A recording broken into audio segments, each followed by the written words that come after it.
Мендут күнтенежнерым, ода ендір мана хальмы кельне арвын доладыкчы кичель екільжана. Добрый день, дорогие друзья. Сегодня мы начинаем свой 17-й урок по изучению калмыцкого языка. И на этом занятии мы продолжим изучать послелоги калмыцкого языка, которые мы начали изучать на прошлом занятии, а также разберем виды вопросов и изучим некоторые основные вопросительные слова. И кроме этого, также начнем изучать залоги калмыцкого языка. Не стоит бояться этих технических выражений, так как я на этих занятиях буду объяснять, что это такое применимо практической стороны наших занятий. Итак, давайте начнем. Экельей!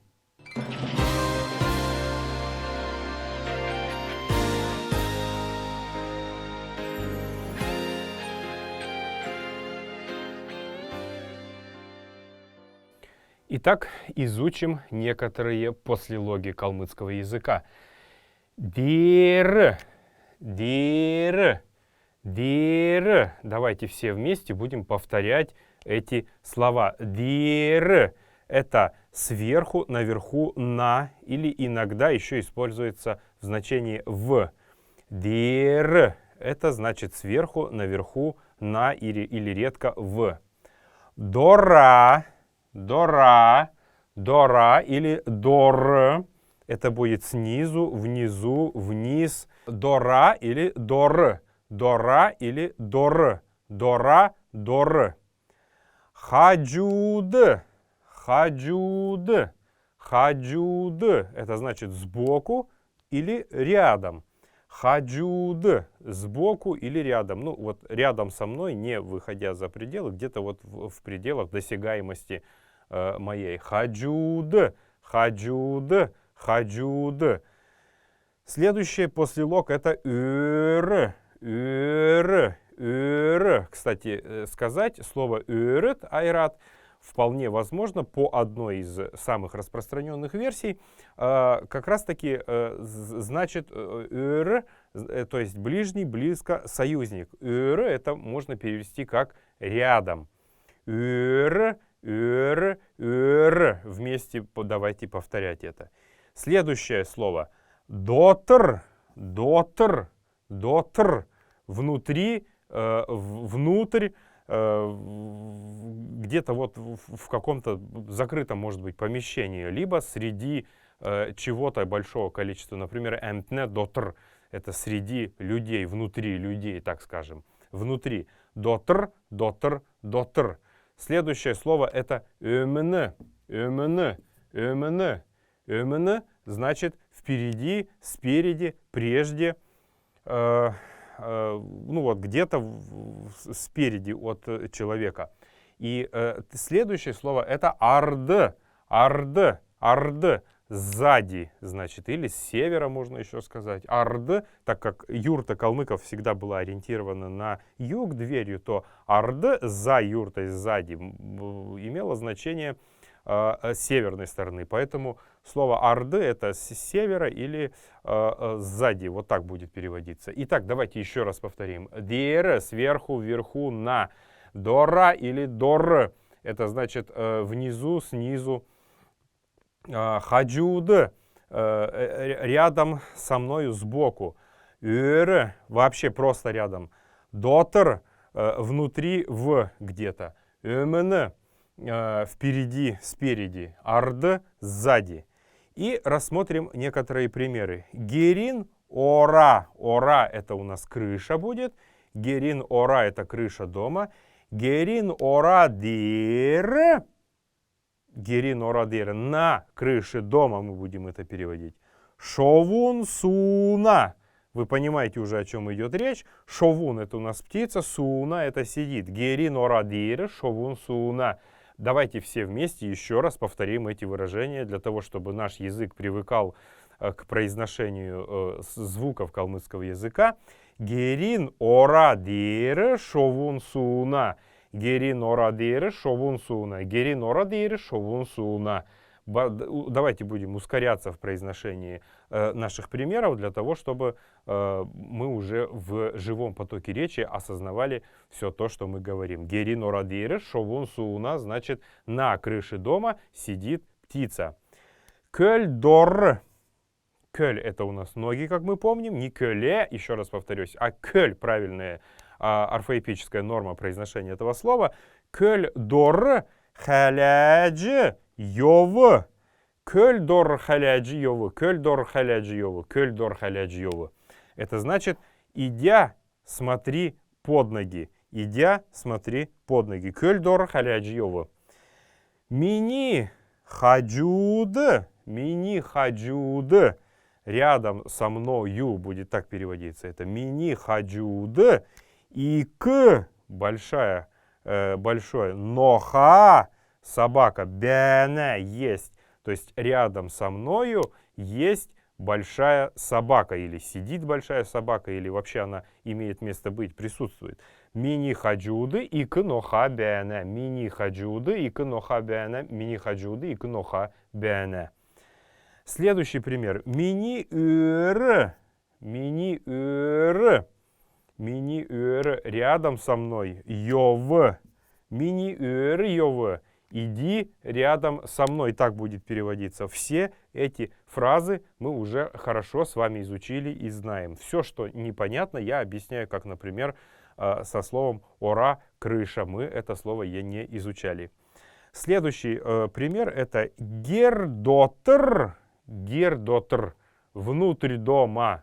Гердотр орат кюнди.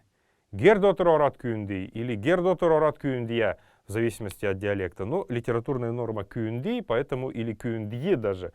Поэтому давайте мы будем придерживаться литературной нормы, потому что вот здесь, в этом случае, диалектная разница достаточно явная такая. Гердотр орат кюнди. Гердотр орат кюнди. Гердотр орат кюнди. Давайте зайдем в дом и поговорим. Вот так будет переводиться эта фраза. Следующая фраза, пример вот такой.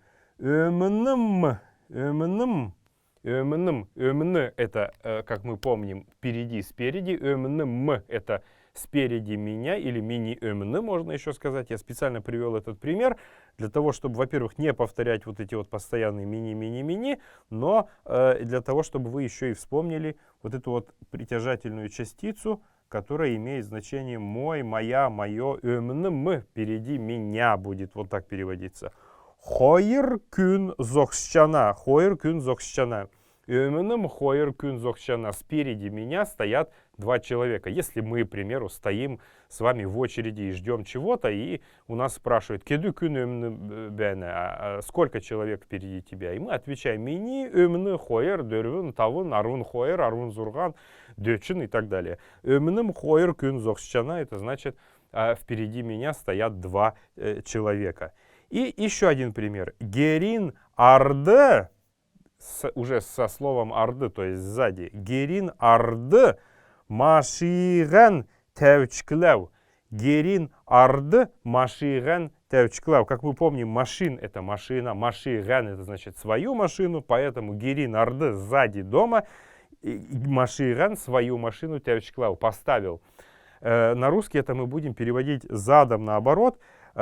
Я поставил свою машину сзади дома. Вот так мы будем переворачивать. Поэтому именно в калмыцком языке слово «перевод» звучит в двух вариантах. Либо «орчулха», что значит перекрутить задом наперед, либо «кырвюльха». Есть редкое такое слово.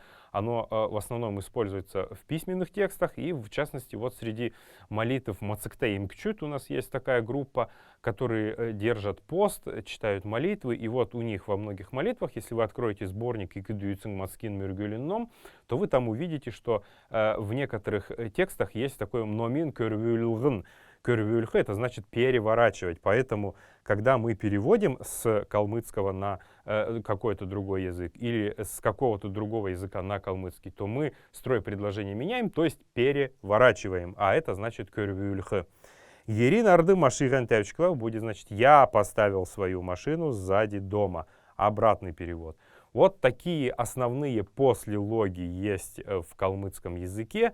Их, конечно, гораздо большее количество, чем то, что я сейчас даю на этих занятиях, но, как мы уже неоднократно упоминали, это лишь основы калмыцкого языка, а дальнейшая работа предстоит за вами, уважаемые друзья-слушатели.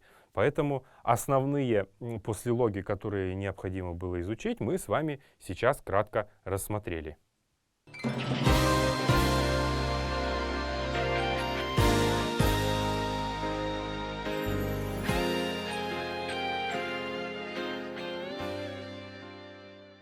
Күнтенеджнер, ода давайте разберем общий вопрос калмыцкого языка.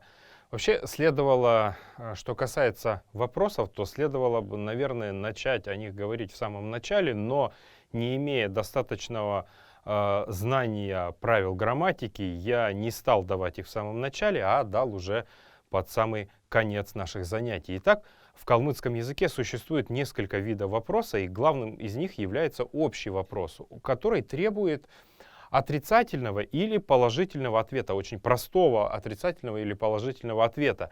Отрицательные или положительные ответы бывают в калмыцком языке следующие. Это да. Да. Биши, биши, биши. Это нет, не то, не такой. Или уга, вообще значит нет, отсутствует что-то. Он имеет три способа образования. Общий вопрос я имею в виду. В тех словах, которые заканчиваются на гласный звук, к самому слову, о котором, собственно, к которому направлен вопрос, присоединяется вот такая вот частица вопросительной «и». Если слово «ноха», то мы спросим «нохай». Это будет собака. Это собака. Собака ли? Нохай. Ноха. Да, собака. Ин. Гахай. Это свинья. Биши. Нет. Ин. Юкр. Биши. Ин. Юкр. Еще раз давайте повторим. Нохай. Нохай. Собака. Ноха. Да, собака. Ин гахай. Это свинья. Биши. Ин. Юкр. Нет, это корова. Второй способ следующий. Если слова заканчиваются на согласный или на неясный звук, то к ним присоединяется окончание «ие». Давайте рассмотрим примеры. Тир, как мы знаем, это то, тот. Дектрий, тир, дектрий, тир, дектрий. То книга или не книга? Вот так вопрос образовывается. Н чини бакши. Бакши, как мы помним, имеет неясный гласный, поэтому к нему, так как по правилу на согласный или неясный звук, если слово оканчивается, то к нему присоединяется вопросительная частица «ие», то будет звучать так. Н чини бакши — это твой учитель, или, может быть, это врач твой, или еще кто-то. Н чини бакши. То есть слову, к которому задается вопрос, присоединяется вот такая вот частица. И в твердорядных словах, третий способ образования простого вопроса, в твердорядных словах особенности, заканчивающиеся на буквы Л, Н, Д и Т, а также в твердорядных словах, оканчивающихся на неясный гласный звук, будет добавляться окончание «ый».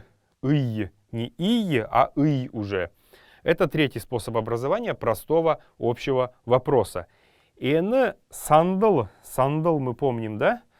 Сандал — это стул. Ин сандлый, будем спрашивать мы. Это стул. Ин сандлый. Ин сандлый. Ин сандлый. Или вот такой пример с неясным гласным твердорядном слове. Чини чансн хотый. Чини чансн хотый. Чини чансн хотый. Это сваренная тобою пища. Это пища сварена тобою. Вот как-то вот так это будет. Поэтому общий вопрос, который требует отрицательного или положительного простого ответа, он предполагает собой, еще раз повторюсь, три варианта образования в словах, заканчивающихся на гласный, независимо от того, будет это твердорядное слово или мягкорядное слово, будет присоединяться буква «и». В словах, которые заканчиваются на согласные и неясные звуки, будет неясные звуки будет присоединяться вопросительная частица «и». А если же слово твердорядное, заканчивающееся на «л», «д», «н», «т», то к нему будет присоединяться, или неясный гласный тоже такого же плана, то есть твердорядных словах, то будет присоединяться вопросительное окончание «ый», или в неясных случаях, если есть неясный гласный, либо если они заканчиваются на «л», «н», «д» и «т». Поэтому вот так образуется простой общий вопрос калмыцкого языка. Следующий вид вопросов в калмыцком языке — это альтернативный вопрос, то есть такой вопрос, который предлагает некий выбор ответить так или иначе слушателю. Он образуется посредством использования разделительных союзов специальных «але» или «аль», как в потоке речи мы говорим, или «ис-гидж». «Ис-гидж». Оба этих разделительных союза имеют значение «или». Давайте рассмотрим примеры. Кстати, надо сказать, что он образуется точно таким же образом, как и обычный простой вопрос, общий вопрос, который мы изучали прежде. Давайте рассмотрим. «Эн кюкни» — это девочка, «але кювни». «Эн кюкни» — «але кювни». «Эн кюкни» — «але кювни». «Эн кюкни» — «але кювни». Это девочка или мальчик? Такой вопрос. Сегодня, особенно когда и девочки, и мальчики как-то одеваются совершенно похоже, этот вопрос имеет прямо такую большую важность. Тире дектрий эсигидже сеткюли. Тире дектрий эсигидже сеткюли. Диктор, слово мы знаем. Диктор — это книга. Сеткюль в калмыцком языке — это журнал. Сеткюль. Так вот, вопрос звучит следующим образом. Тире диктри эсигидже сеткюли.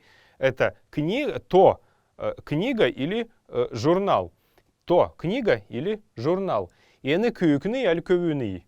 Тире диктри эсигидже сеткюли. Это книга или журнал. Вот эти вот слова «але» и «эсигидже» мы должны очень хорошо запомнить, задавая альтернативный вопрос, и ни в коем случае не путаться, задавая его. То есть вот, смотрите, мы выбираем, даем слушателю два варианта. Это девочка или мальчик. Это книга или журнал. Следующий вид вопроса — это специальный вопрос. Специальный вопрос это вопрос с целью получить какую-то специальную, конкретную информацию. Он образуется с помощью присоединения к слову, на которое направлен, собственно, вопрос, таких вот частиц, как «в» или «б». В древности это было, обе эти частицы были древним глаголом «буй», неполноценным глаголом «буй», который мы помним с вами из приветствия калмыцкого. «Менды буйта», «менды бяната», «менды вт», как мы должны его писать, а произносить уж мы можем как удобно. Так вот, «менды буйта», вот этот вот вопрос «буй» в особом специальном вопросе сократился до состояния букв «в» или «б». В каких случаях применяется буква «в» и в каких «б»? Вот давайте рассмотрим пример. «Ин юн сандлви». «В» будет он произноситься. «В». «Ин юн сандлви». «Ин юн сандлви». Что это за стул? «Ин юн сандлви».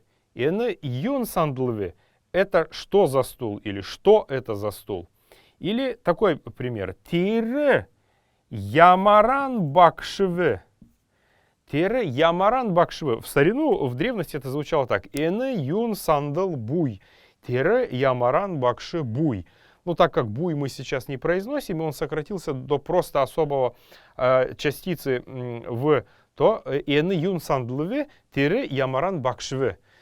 Тире ямаран бакшвы будет значить то, какой учитель. Хороший он, плохой, умный, красивый, может быть, или страшный и некрасивый, или неумный. Тире ямаран бакшвы. Вот так произносится. Но если слово оканчивается на букву «н», в частности, большинство вопросов «кен», «юн» в калмыцком языке оканчиваются на «н», то вопросительная частица «в» меняется на частицу «б», а сама буква «н», которая оканчивается слово, превращается в букву «м». Давайте рассмотрим пример. «Кен ирсымбе». «Кен ирсымбе». «Кен ирсымбуй» звучала в старину эта фраза, но сейчас она звучит так. «Кен ирсымбе». «Кен ирсымбе». «Кен ирсымбе». «Кен ирсымбе». Смотрите, вот здесь было «ирсын».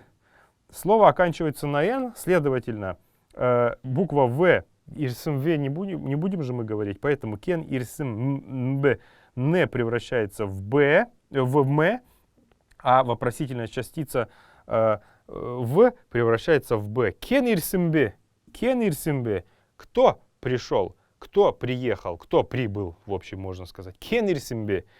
Или вот такой пример. «Ин кövün».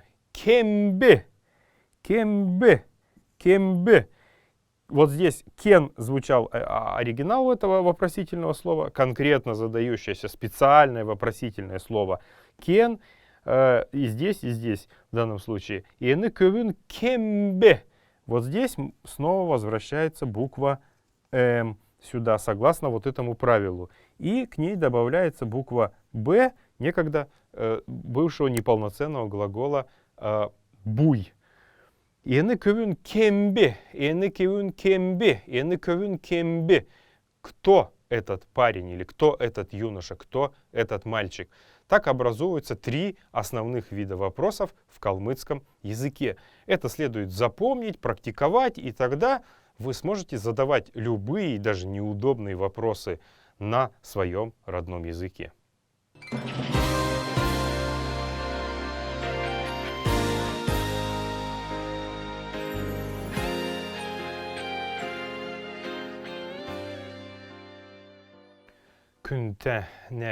А сейчас давайте изучим особые вопросительные слова. Это не все вопросительные слова, которые есть в калмыцком языке, но основные из тех, что встречаются в разговорной речи. Итак, первое — это кен. Кен, кен. Кто? Второе — это юн. Юн, юн. Что?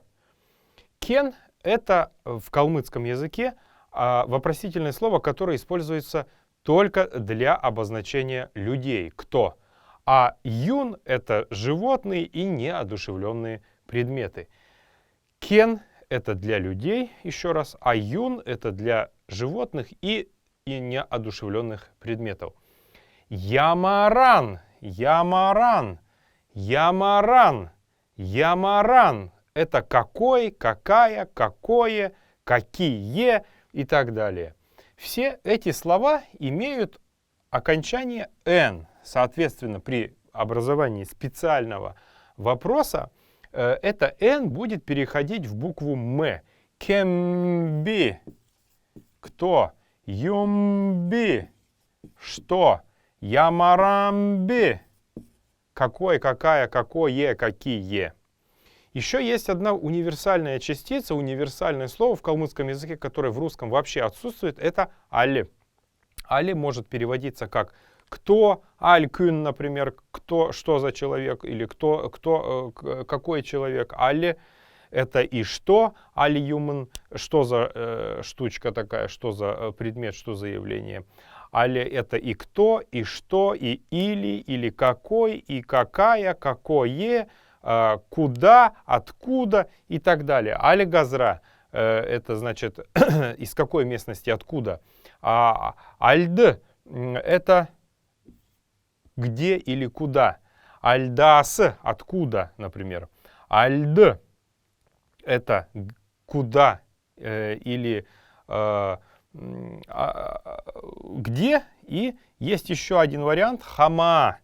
Вообще в письменном языке, в айратском языке классическом, Слово «альд» используется в значении вот этой вот частицы «але», а слово «хама» имеет значение «куда» или «откуда», или там «хама», например, «хама йоунач» — это значит «где ты ходишь» или «куда ты идешь». «Хама ран» еще можно сказать.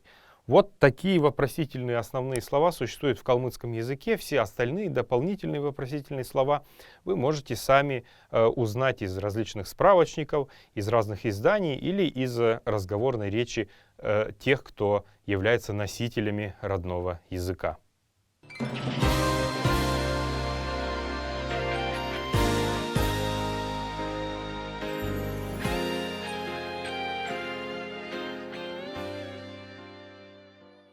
Күнтә нәҗнерым үрмүдім. Ода мы изучим залоги калмыцкого языка. Этого слова бояться не надо, потому что по мере постижения того, о чем я буду говорить, мы поймем, как это работает и что это значит. В калмыцком языке существует у глагола, залоги бывают только у глагола, существует целых 5 видов залога. Однако на этом занятии мы с вами пройдем только 2 из них, а 3 остальных мы оставим на следующее занятие, чтобы не было перегруза информации. Итак, в калмыцком языке существует действительный залог, страдательный залог, побудительный залог, совместный залог и взаимный залог. Так как я уже сказал, мы будем изучать всего лишь 2 залога на этом занятии, то начнем по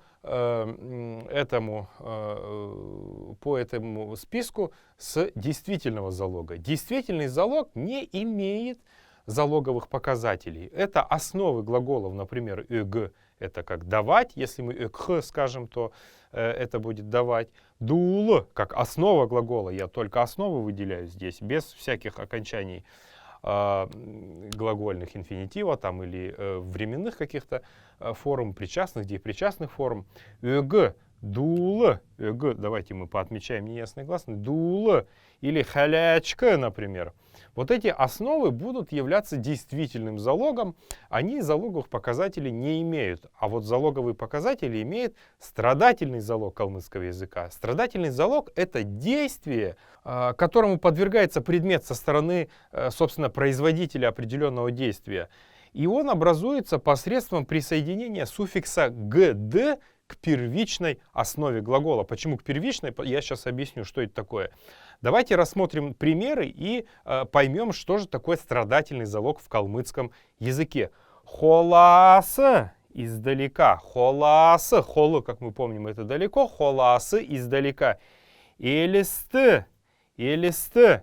Как мы помним, это у нас мягкорядное слово, поэтому буква «Л» будет читаться мягко. Не «ЛСТ», а «элисты».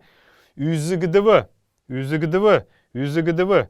Холасы элисты үзігдіві. Холасы элисты үзігдіві. Холасы элисты үзігдіві. Восточные диалекты могут сказать холасы элисты үзігдіві. Северные и западные диалекты будут говорить холасы элисты үзігдű. Но так или иначе мы берем литературную норму именно этой формы глагола. Холасы элисты үзігдіві. Издалека элиста показалась, привиделась. Вот если «үсх» у нас просто видеть, смотреть, то «үзіктх» — это показаться, быть заставленным, увидеться. «Элисты үзігдіві» — увиделась, привиделась, показалась. «Холасы элисты үзігдіві».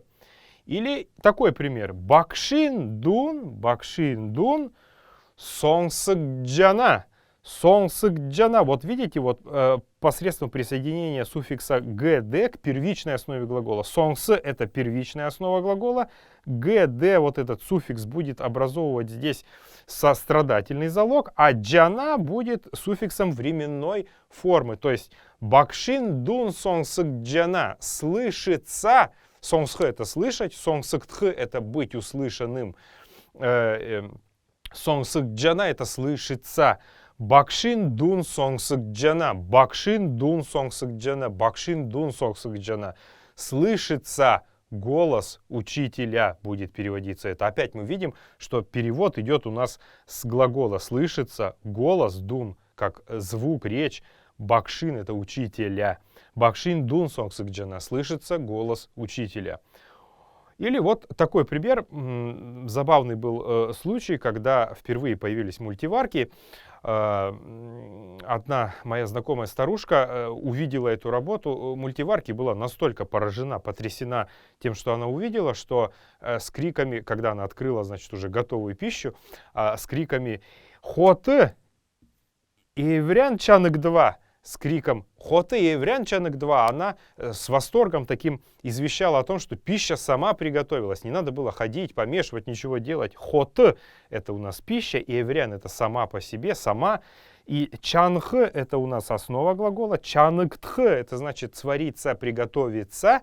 Если чанх — это приготовить было, то чанктх — это приготовиться. Чанкдв — это значит приготовилась, без участия какого-то там деятеля. Хоты и Иврян чанкдв. Таким образом, страдательный залог выражает действие, которому подвергается предмет со стороны какого-то производителя действия. Здесь нету ни я, ни ты, ни кто-то. Оно происходит все без каких-то вот явных таких к основам глагола. Почему мы вот вспоминаем наш известный уже паровозик? Юз — это будет у нас локомотив сам, который тащит этот паровозик. ГД — это будет вот суффикс страдательного залога или вагон его. И В — это временной суффикс юзыкдв, то есть привиделся, увиделся. Это будет у нас уже суффикс времени, то есть она уже показалась в недалеком прошлом, это недавно прошедшее время, как вы помните. Холасы или сты юзыкдв, это значит вот этот вот страдательный залог юзыктх. То же самое может быть умшиктх, бичиктх и все другие слова, глаголы, которые мы с вами изучали на всех занятиях. Поэтому прошу вас всех постараться большую часть глаголов, которые мы прошли, привести к страдательному залогу и для себя самим составить некоторые примеры с тем, что мы с вами проходили. Таким образом образуется страдательный залог. Что касается побудительного, совместного и взаимного залогов, то мы их изучим сразу же на следующем нашем занятии. Арвун нэмдыкчи кичэльды мадын царандни ины залог мудыгы сурат аухым гидже санджанав.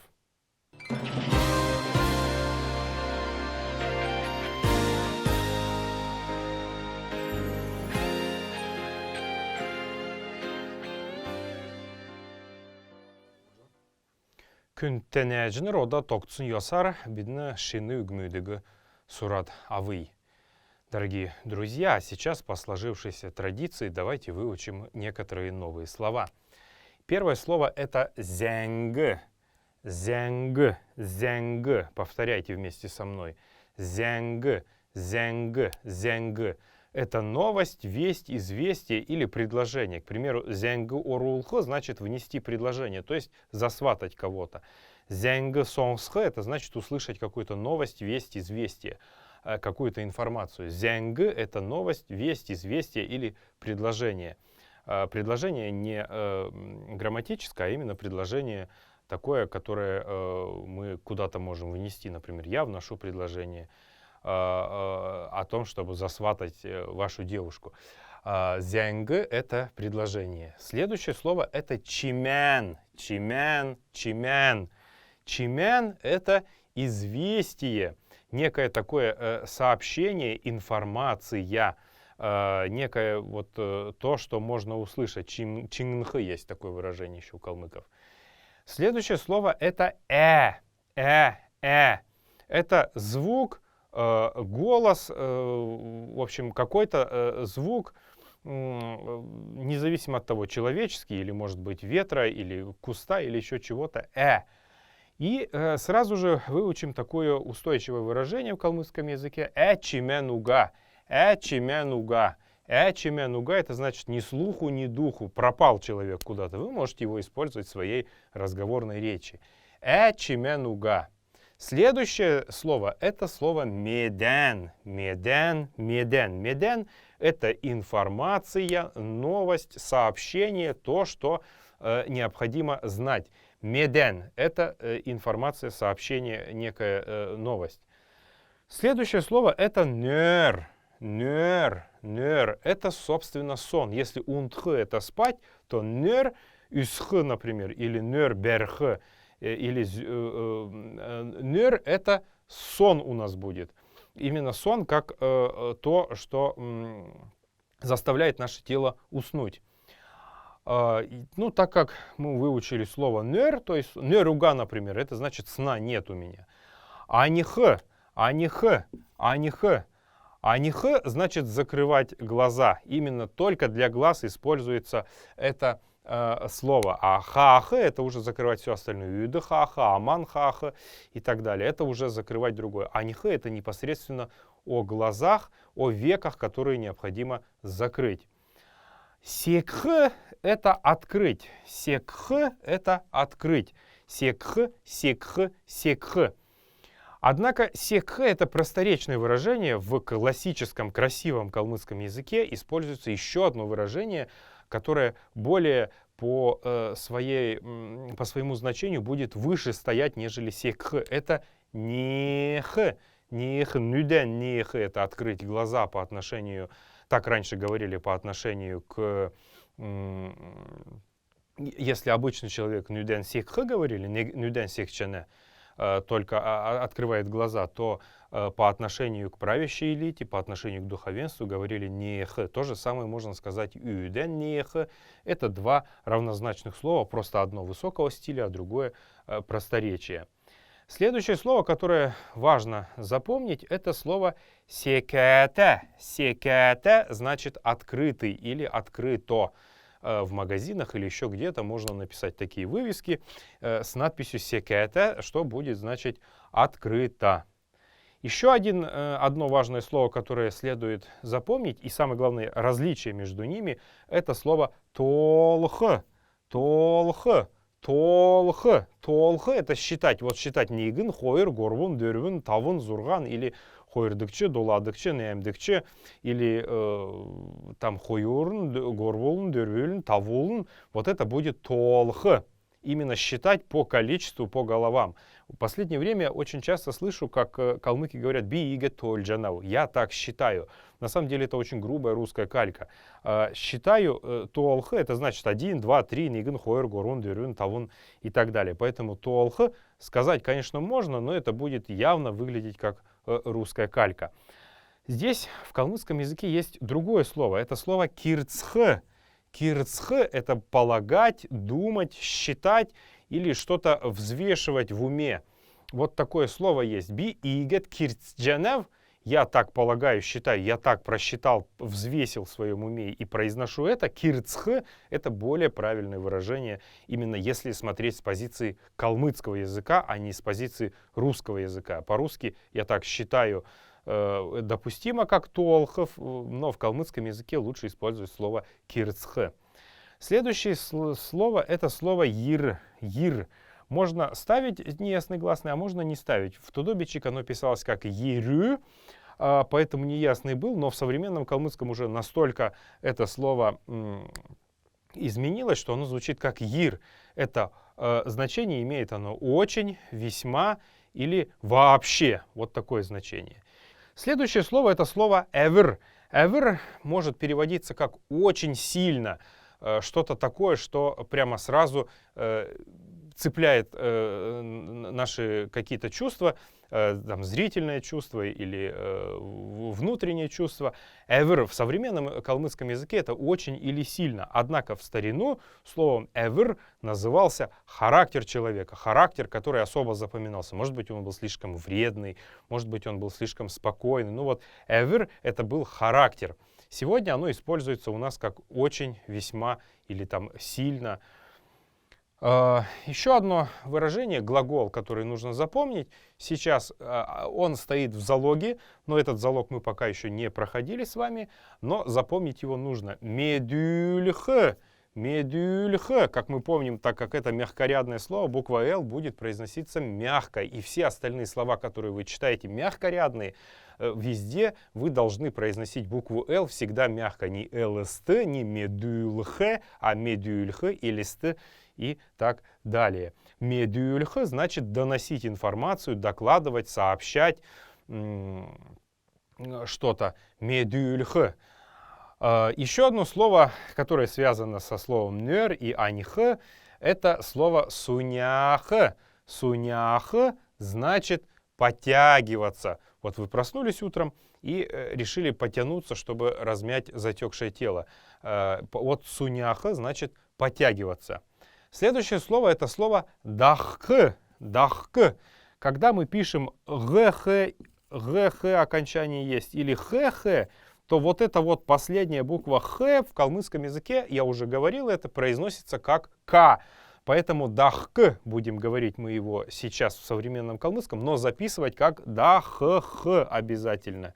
Или, например, гархк, это выводить, выпускать кого-то, воспроизводить что-то, производить что-то. Гархк мы тоже пишем гх, но произносим как, последнюю х произносим как к, гархк.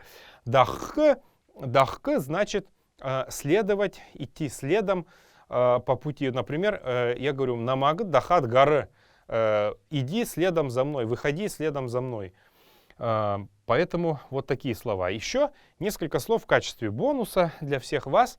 Разъяснение: в калмыцком языке существует 4 вида понятия глупый, неумный или дурак. Так как все эти выражения являются словарными, литературными, никакими же организмами, я немного расскажу вам сейчас о них. Первое слово это мунхык. Не мунхге, а именно мунхык. Мунхык это неведение, глупость, тупость. Именно как основополагающее базовое состояние определенного явления или человека. Мунхык это тот, кого уже ничему не научить нельзя. Он делает все по-своему, причем абсолютно неправильно. И зачастую, даже в большинстве случаев, это его действие, поведение или что-то иное противоречит абсолютно всем общепризнанным, общепринятым нормам. В буддийской же терминологии мунхык означает вот это вот основополагающее понятие неведения, которому подвержены абсолютно все живые существа. Мунхык можно сказать и о человеке, но о человеке, который абсолютно уже никаким образом не обучаем. Еще одно слово это слово тенык. Тенык это дурак, дурак именно который запутался уже в том, что он делал, в том, что он говорил, и поэтому уже тенхы есть слово, то есть окончательно запутаться, стать идиотом, дураком. Тенык это тоже вот разновидность человеческой глупости. Еще одно слово, которое рассказывает нам о человеческой недалекости человеческого ума, это слово генын. Генын. В эпосе Гесер, в калмыцкой версии эпоса Гесер, Цотын Ноин, это антипод Гесера, он обозначается словом генын мекче. Генын мекче это значит доверчивый или недалекий обманщик. Генын это тот, кто, казалось бы, хитрит, изворачивается, но это делает настолько глупо, настолько топорно, что вот есть специальное слово генын, которое подчеркивает вот это вот свойство человека. И еще одно слово, которое есть в калмыцком языке, это слово иргю. Иргю происходит от глагола ирх, то есть крутиться, вращаться. Я слышал, что так называют иргю. Я слышал, что так называют, например, барана кручака. Ну, не знаю, насколько это правда. Тот баран, у которого в мозг попал червь, и он поэтому кружится постоянно на одном месте. Не знаю, насколько это правда, но вот иргю это тоже очень глупый, недалекий человек, который постоянно натыкается на одни и те же грабли и создает проблемы и себе, и окружающим. И в конце хорошая пословица, которая, я думаю, будет полезна для всех вас. Эта пословица звучит следующим образом. Тенык, то есть дурак, глупец или идиот, тенген дахна, тенык, тенген, н, вы помните, это лично притяжательная частица, имеющая значение свой, и поэтому тенык, тенген, дахна, то есть глупец или дурак, следует за своим же глупцом-дураком. Дахка — это вот слово, которое мы с вами изучали сегодня. Дахна — это значит следует.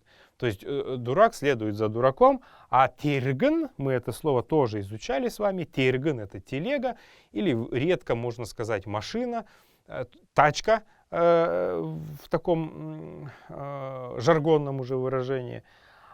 Тирган — царан дахна. Цар — это вол, который тащит, собственно, телегу. В старину калмыки часто, так как вол был гораздо сильнее, чем лошадь, заправляли волом, запрягали вола в телегу, и он тащил ее. И вот такая интересная пословица: «Тенік тенген дахна, терген царан дахна». Используйте ее в своей речи, знайте, любите свой родной язык. До скорых встреч. Сен Байырта Харги.